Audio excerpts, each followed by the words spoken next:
He got his soul sucked. Hello everybody again for Dashboard Dissect. It is I, George, and this is Samuel. Not Samuel Jackson. No, nowhere near. Nowhere near. Nowhere fucking near. Well, welcome back for another review. We are back with Mortal Kombat.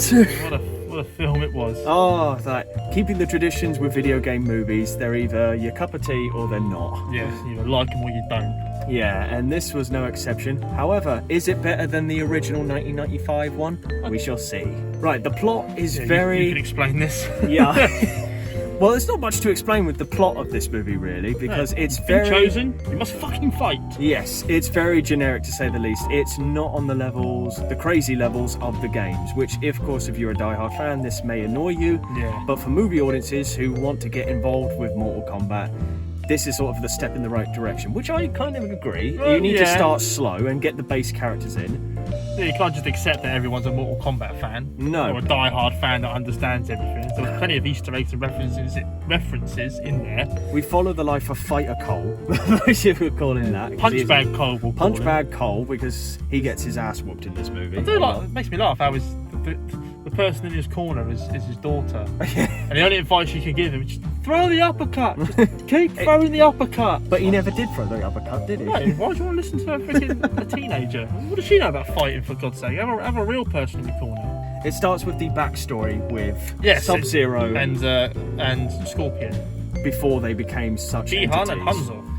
Basically for their clans, and of course Scorpion is wiped out like SubZero in the games. Yes. So we get their backstory. Their clan clashes. And everybody is chosen. Everybody has the symbol of the combat tournament, and then they're selected, and then we get introduced more and more to different characters who are familiar with the games. You'll know straight away. Yeah. And then we get our story, which is everybody has to train, fight, and then... That's pretty much it. And pretty much it. Earthrealm has lost 9 tournaments in a row, and if they lose one more, then it's game over, basically. And they need to find other champions in order to do it, but the champions they find are not really champions. They don't know shit, especially Sonya. She doesn't even have the mark. Yeah, we have our base which is Cole, Sonya Blade, Jax, SubZero, and Kano, which we will get to in a minute with Kano. But first, the first things that we got to talk about is that, well, like we said, it's very generic. Very generic. It's very generic. Like we've given our reasons why it's supposed to be like that, because it's a new starter. It's a new start to a new franchise, which is old and familiar. Be interesting to see how many of these they make. But we've got to get on to the standouts of this movie, which, of course, is the guy who plays Kano and the guy who plays SubZero. These two were great for 2 different reasons. Kano was on point with the comedy. Every time. He was the comic relief highlight of this film. I enjoyed him for his comic relief, because he was incredibly fun, and he was meant to be there just to chuck in some light-hearted jokes. The only disappointing thing about him that I didn't like is that he wasn't much of a threat. No, he wasn't meant to be a threat, really. Which to me kind of sucks a little bit, because Kano in the games is meant to be this hardcore black dragon assassin that you're supposed to fear, and you don't really fear this Kano. You're supposed to laugh at him, which I enjoyed, because he cracked some brilliant jokes. There's some brilliant comedy between him and Liu Kang. Absolutely funny. I just thought it would have been a bit nicer just to see him a little bit more hardcore. That was all. That's my only criticism about him. Just make it, even though he got his laser eye. Meanwhile, on the other side of the fence, we have SubZero, who is this SubZero menacing. He's a pretty big deal with this. They do make Scorpion and SubZero in this film big deals, because they are big deals. Well, they are. These characters have been going, for God, like since the 19s. We've probably even were since the 1900s. Yeah, well, I mean, since like, I can't remember when the first game came out, but it was a long time ago, like years ago, obviously. And I just liked how SubZero really presented a threat. His ice powers are really, shoved in your face, as in to say, this guy means business, and when you don't want to fuck with him. And when you mucked up, he would always give you the glare. Yeah, that's right. It was always, every time you try. Yeah. Joe Townsend, I think, did well with the character. I quite liked him because he's in the raid as well, and he does. He's a bloody quick martial artist. So they picked the choreography fights for this film is impeccable. I definitely had fun with the fights in this movie. Yeah, 50-50 for me. 50-50 for you. Some of the fights I quite enjoyed. The fight between, obviously, the opening beginning with Scorpion slaughtering all the Shio Ryu, and the fight with him and SubZero before they end up getting their armour was quite cool. The end fight between SubZero and Scorpion was cool as well. I enjoyed that. That was some pretty good choreography. But some of the other fights, as much as they were visually quite cool to look at, especially Kung Lao with his flying hat and everything, there was nothing too. I mean, I've seen a lot of martial art films, so I've seen a lot of well choreographed fight scenes that you just think to yourself, like, shit in hell, they must have taken months to train for these fight scenes. Who'd have thought it? The stuntman likes martial arts films. Oh yeah, fucking, I just love him. Everything about him. I got quite annoyed with the choppiness of the fight scenes. So the first time we see Goro when he's attacking Cole, I kid you not, like every time Goro threw one punch, we then cut back to somebody else, and then Melina throws a punch, and then it cuts back to Goro. And he then throws Kabal. another punch, and then it's backwards and forwards. It's like, oh my god, camera, stay on one fucking person. Just let's watch this fight, then or even just watch half the fight, then cut to the others, then cut back. Don't cut every single time one throws a punch. It's like, fucking hell. This was a problem with that, and it brings to another problem which I have, which was the abundance of the characters, because they're just trying to shove so many people, which, to be fair, they do get some decent introductions.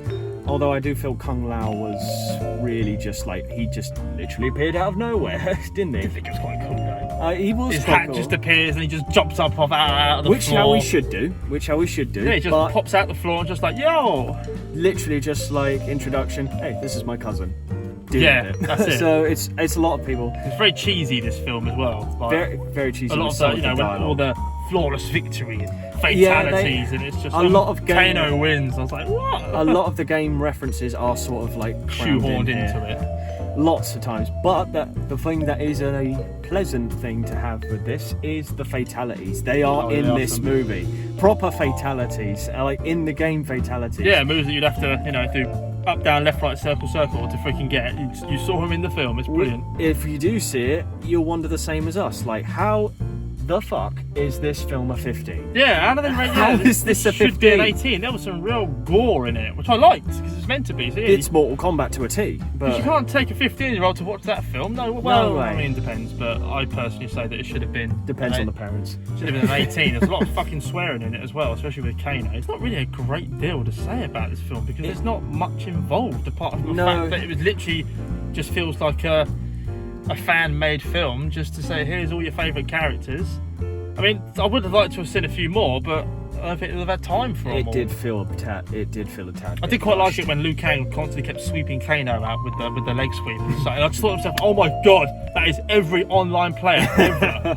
We just need people juggling now, and then it's perfect. Raiden for me, just did not feel like Raiden in my eyes. I like the actor. I think he's a good actor. I've enjoyed him in Thor, and I have seen him in quite a few other films, but I don't know if it's just me. I just find him very hard to understand. He's got quite a thick accent, and the way that he talks, I just think to myself, I just couldn't understand half of what he was saying. It's and a for very me, different portrayal. He didn't bring that like Raiden in the games has always had that very strong, assertive type voice. Like he's in charge. He's an elder god, and he's in command, and he knows what's going on. And I didn't feel. For me, I didn't feel like he was that much of a commanding presence. I mean, quite a few times they reference in the film that he's not allowed to get involved.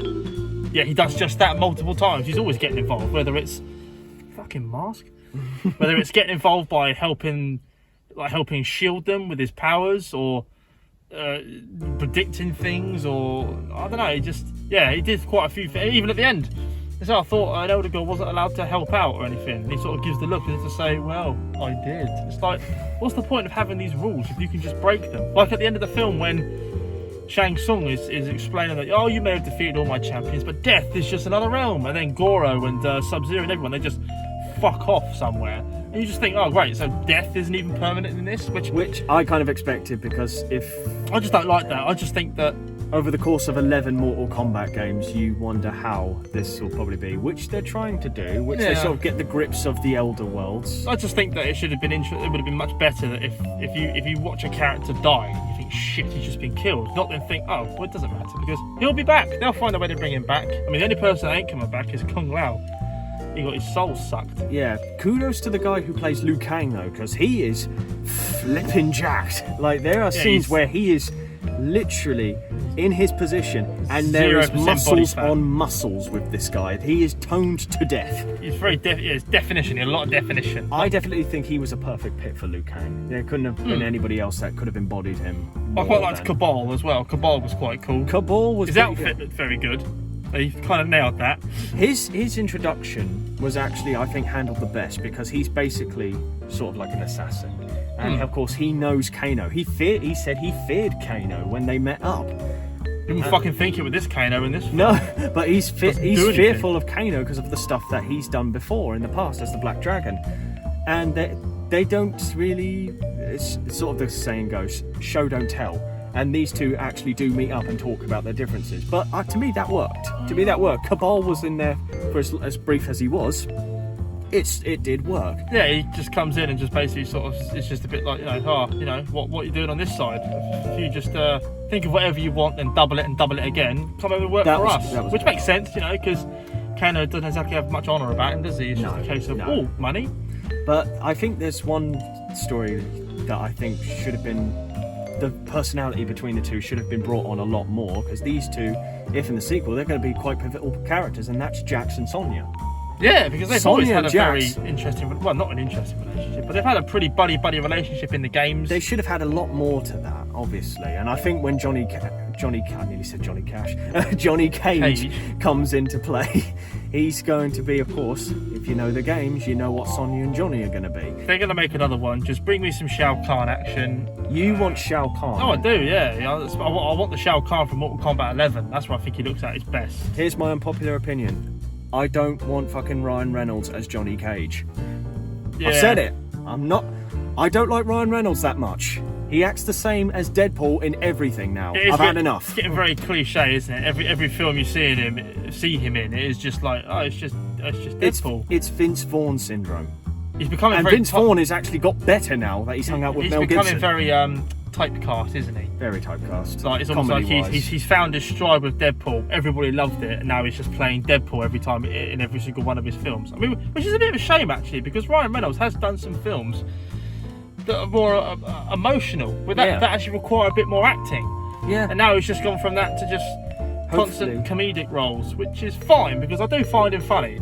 He is funny, but it's getting very overblown. It's getting very samey. It stayed for far too long. It's like Liam Neeson and everything. Just get typecast, the same role in every single film. There really was much to say. Really. I'm struggling to find things to say about it. Benjamin Wallfish's soundtrack. Absolutely brilliant. That was a kick-ass soundtrack. I have to admit, I want to hear that in the clubs. the end song for the credits, definitely. Because that had some pretty good dubstep vibes. I didn't want to leave. I was like, let's get the fucking disco going. There's even tiny little hints of the Nintendo games in there when they start training and all that, and I was loving that. That was really good. This is the training arena. I feel like I'm playing the game. I quite enjoyed some of the fight arenas as well, like the one where Jax took on Matey with the hammer. The amount of times that stage has been in quite a few of the Mortal Kombat games. That bridge overlooking all the spikes. I was like, okay, I recognise that. I was kind of hoping that he would knock him off the bridge. I was hoping so. I didn't think it was. But he did the Jax fatality. Even you're in it. Scorpion showed your face in it when he took his mask off. Pretty much went for a skeleton. There was plenty of skeletons in that, wasn't there? He was probably there for the beauty shots. He'd have had a field day. You want a skull to sit on some steps?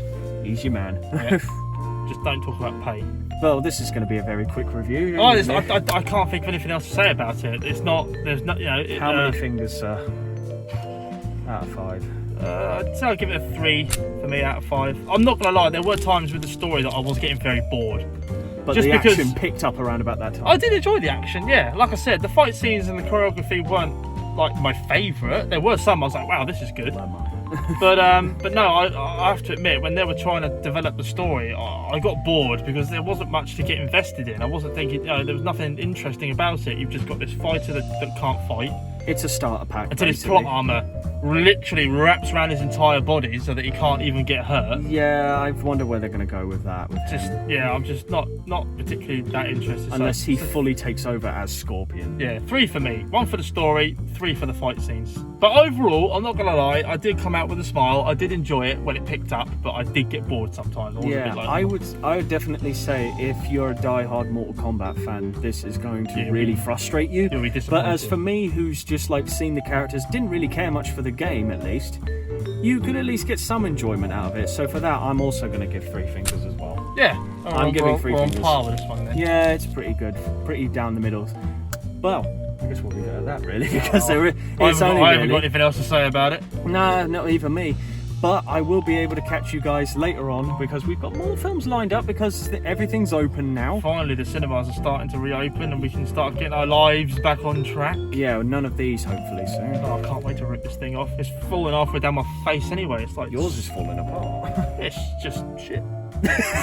We hope to catch you again later on, guys, soon. So hit me up on my website, Facebook, Instagram, and also my Stamp account, which I'll be leaving in the description as well. I'll give my full thoughts on movies. It's basically, Stamp is a review app, so if you absolutely love movies like we do, and you want to give your thoughts and ratings on certain movies, hit it up because it's a very I would say it's a very easy app to use, and you can just freely write your thoughts on any movie. So do check my Stamp out, guys. You'll see my full positives and negatives collection with Mortal Kombat. I have reviewed it, as well as another film which I caught the other day, Those Who Wish Me Dead as well, is all on there. So I hope you guys to see you there. This has been me, George. This has been Sam. This has been Boney. We'll catch you guys in the next one. See you soon. Sweet ass.